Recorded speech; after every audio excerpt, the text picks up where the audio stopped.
retrospect, I probably would have done things a little differently.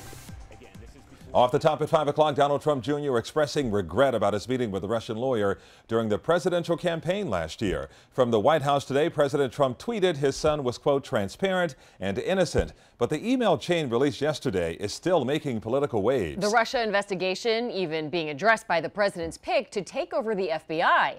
Local 10 D.C. Bureau Chief Ross Palumbo live at the White House with the latest. Ross. Well, Janine Calvin, that FBI director nominee Christopher Wray is already contradicting the president when it comes to the Russia investigations and when it comes to Donald Trump Jr.'s email. Specifically, the contradiction is over calling all of this a witch hunt. I do.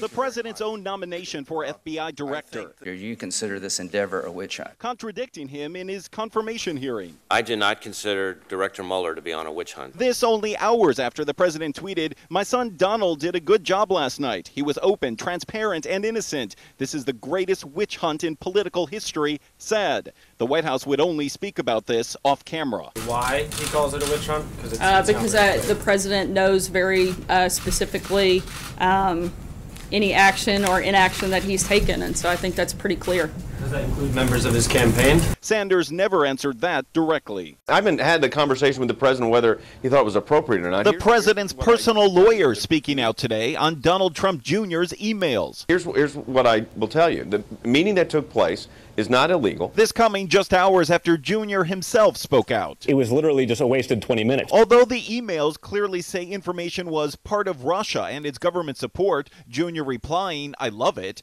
and stretched on for several days, he now says it was a snap decision. In retrospect, I probably would have done things a little differently. Meanwhile, back on the Hill, Christopher Wray answering a variety of questions clearly centered around the Russia investigations and fired FBI Director James Comey. Did you discuss Mr. Comey or his firing with anyone in the White House, the Justice Department, or the FBI? Senator Feinstein, I did not discuss those topics at all with anyone in the White House. Well, let me ask you this. If I got a call from somebody saying the Russian government wants to help Lindsey Graham get reelected, they've got dirt on Lindsey Graham's opponent, should I take that meeting? Well, Senator, I would think you'd want to consult with some good legal advisors before you did that. All right, back live right now. We have Kellyanne Conway that just stopped by to say hi. The president on his way to France. Kellyanne, can you come over here for a moment? The president's about to embark on his third foreign trip in about 7 or 8 weeks. It's very exciting. Yeah, it's going to be exciting. He's going to be there for Bastille Day. He is, and no president has been there for that celebration since 1989, so 28-year gap.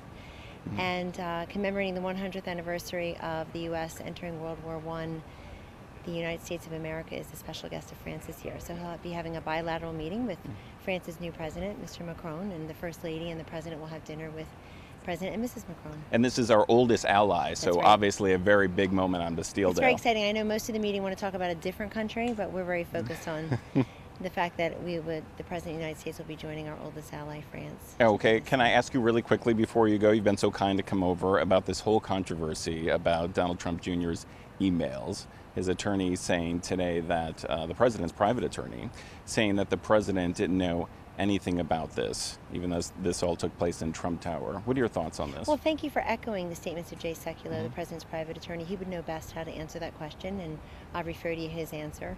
Also, we should all appreciate the fact that Donald Trump Jr. has been forthcoming, was willing to go into a public interview, and also before that release all the emails. So the transparency is there. The kind of transparency really that people are always looking for from people. Okay, let's talk really quickly about health care, where we might see a new plan as soon as tomorrow. What are you looking for in this? We hear that the whole tax structure might be changing with this plan. Have you heard anything about that? So the Senate Leader McConnell has made very clear that the first priority for the extended recess or so in the next couple of weeks, or the lack of extended recess in the next couple of weeks, is to repeal and replace Obamacare. And he makes very clear why that is. That we're talking about 19 of the 23 Obamacare co-ops have failed. 83 insurers pulled out of the exchanges last year, with 24 or so more promising to do so by next year. You have 1,300 counties in this country where there's one insurer that's a non-choice choice for many of those people. And literally millions of Americans who were promised to keep their doctor, keep their plan, and couldn't do that. They were lied to by the previous president. Okay. And so the critical need is there. So what will happen? What will happen is a plan that reduces the premiums, that allows you perhaps to double your contributions to health savings accounts and let your spouse to do a catch-up contribution. It also would really stabilize the markets. We need to have faith, these insurers need to have faith in the markets again. Well, you know, we're from Florida. Florida has the most people currently on Obamacare. We've heard some dire predictions from independent groups saying that this would affect Florida negatively, perhaps the most in the nation. What do you say to that negativity out there? We say to people, please get the facts and listen to all the facts, not just the spin and the screaming headlines. And it's a shame when people just want to scare people rather than inform them. The fact is the Senate bill is not yet done. It would need to be scored. But the president has set forth his principles, and the principles are to protect those who are currently on Medicaid and are the disabled, the elderly, the pregnant women, the sick, the children. Medicaid was intended to help them, and sometimes they're not helped as fully as they could be.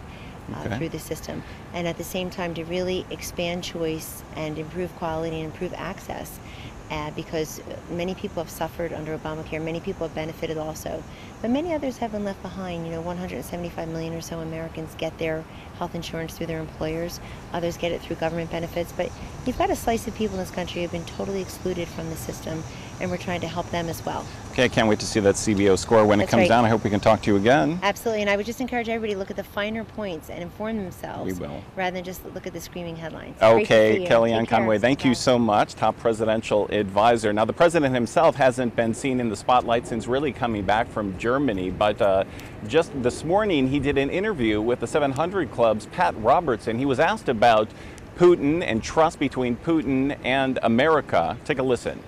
Can we trust him? Well, look, we had a good meeting. I think we had an excellent meeting. One thing we did is we have a ceasefire in a major part of Syria where there was tremendous bedlam and tremendous killing. And by the way, this is now 4 days. The ceasefire is held for 4 days. Those ceasefires haven't held at all. That's because President Putin and President Trump made the deal. Well, the question that Donald Trump was asked there is whether we can trust Putin. He never answered that question, Janine and Calvin. But at Kellyanne Conway, stopping by at the last moment, we'll have much more of her interview tonight coming up at 11. Great to have a live cameo from Kellyanne herself. All right. Nice work, Ross.